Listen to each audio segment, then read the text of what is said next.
Remember how we gave the semantics of the truth functional connectives?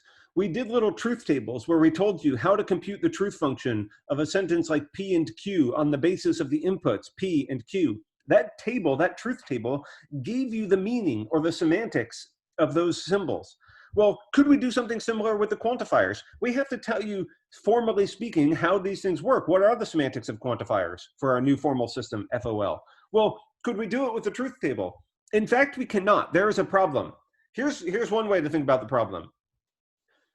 In order to make this truth functional, I need to tell you the truth value of this complex sentence, like everything is a cat or something is a cat, on the basis of the input, on the thing that it operates on. And that would be like this thing, this formula, cat X, X is a cat. Now, how could I try to do that? Well, if it is not a cat, if cat X is false, then it must be false that everything is a cat. So that sort of makes sense. But what if it is a cat is true? Does that mean everything is a cat? Well, what are you going to put here? You don't know. The value of everything is a cat is not just a function of whether this one thing is a cat or not. So this is not, that's a way of saying this is not truth functional. You cannot do this. You cannot tell me the semantics of the quantifiers with truth tables. So we're going to have a more complex semantics for FOL, and someday you're going to wonder, why the heck do I need all of this complexity? Why is first order logic so darn messy compared to bool and prop? And it comes back to this. This is the answer. If the quantifiers were truth functional, then life would be easy, and we would not need any of the other complex semantics for it. The reason we need all of that messy stuff that I'm going to tell you about in a minute is because this is not possible. The quantifiers are not truth functional. That is the actual answer.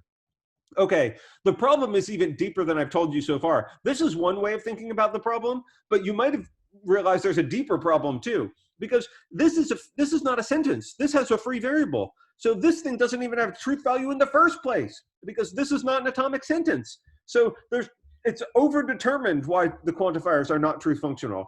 This is simply impossible. So what we're going to do is we're going to tell you the semantics or quantifiers using English instead of a truth table. And that might seem nice because you know English, and truth tables seem like a new thing you have to learn. But in fact, truth tables are clean. They're beautiful because you can just compute values on truth tables in a definitive way. And whereas using quantifiers with English definitions makes them a little bit more like informal proofs, where sometimes it's harder to know what are the right baby steps or something. So here's how we're going to actually tell you the semantics of the quantifiers.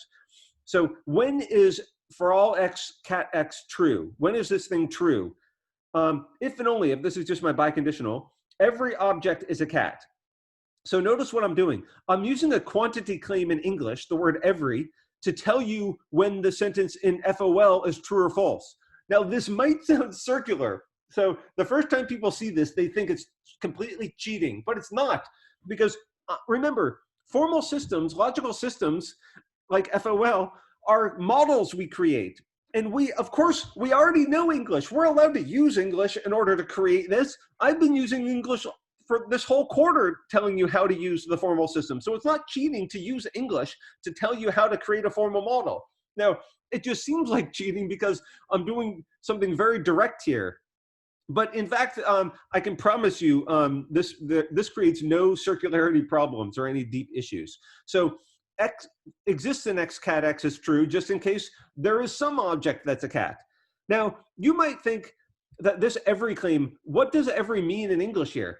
Is for all X cat X true just in case every object in the entire universe is a cat? That would make the universal quantifier not super useful because there's too much diversity in the universe. Nothing is, how could I ever say like everything is a dog when I'm looking at all the dogs in the dog park and there's no birds or cats there? Well, just because there's birds or cats somewhere else in the universe doesn't invalidate my claim.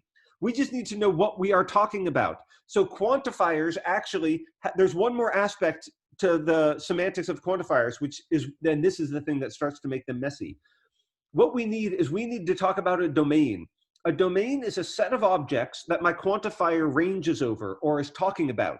So technically speaking, the claim everything is a cat is true, or for all x, x is a cat is true, just in case every object in the domain that I'm talking about is a cat. So in order for quantifiers to actually have truth values, in order for this thing, all x cat x, to be true or false, there has to be some domain that I specified. And that, the specification of the domain allows these things to have a truth value. Because how do you know if exists x cat x is true or false? You just go over to the domain and you check to see if there's any cats in there. If there's a cat in that set of objects, then this thing is true. And if everything in that set of objects is a cat, then this thing is true. So in order to specify the semantics of quantifiers, we need two things. We need to tell you something like this, like when they're true and false, like every or some, and then we need to tell you what the domain is, whether the domain is one set of objects or another. If you specify those things, then you'll be able to evaluate quantificational claims as being true or false. Now, why do we need this talk of domains? You might be wondering. Remember, we need the talk of a domain. The domain is going to be in our language now, a part of our formal language, our formal system, because quantifiers are not truth functional. If quantifiers were truth functional, we wouldn't even need this mess to mess with a set of objects as the domain. But because they're not truth functional, we need the domain. Let me tell you, the word domain is just short for domain of quantification. Sometimes logicians use other phrases too. I will not call it a universe of discourse, but if you ever encounter that phrase somewhere else in your logical lives, just realize what people mean by UD or universe of discourse is just what we mean by the domain. It's the set of things that the quantifiers are talking about. Okay, thanks.